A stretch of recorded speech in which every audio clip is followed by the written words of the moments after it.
حکیم لقمان کی دانائی۔ لقمان کی دانائی ضرب المثل ہے۔ ایک مرتبہ وہ کہیں جا رہا تھا کہ سڑک کے کنارے ایک مسافر کو بیٹھا ہوا دیکھا۔ اس نے لقمان کو آتے ہوئے دیکھا تو دریافت کیا، کیوں جناب، آپ بتا سکتے ہیں کہ میں یہاں سے شہر کتنی دیر میں پہنچ جاؤں گا؟ لقمان نے مختصراً جواب دیا اور اپنی راہ لی۔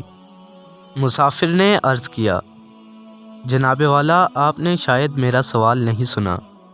میں تھکا ماندہ ایک مسافر ہوں۔ میں یہ پوچھ رہا ہوں کہ یہاں سے شہر کتنی دور ہے اور میں وہاں کتنی دیر میں پہنچ جاؤں گا؟ لقمان نے پھر وہی جواب دیا، میں کہہ تو رہا ہوں، اپنی راہ لو۔ مسافر سمجھا یہ ضرور کوئی پاگل ہے۔ اس نے پھر کوئی سوال نہ کیا اور شہر کے لیے چل پڑا۔ ابھی وہ تھوڑی ہی دور گیا ہوگا تو لقمان نے آواز دی، سننا تو، تم 2 گھنٹے میں شہر پہنچ جاؤ گے۔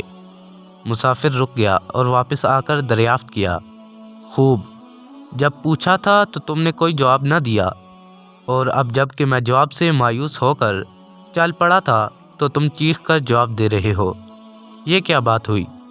لقمان نے سادگی سے جواب دیا، پہلے تم بیٹھے تھے، کچھ پتہ نہ تھا کہ تمہارے چلنے کی رفتار کیا ہے۔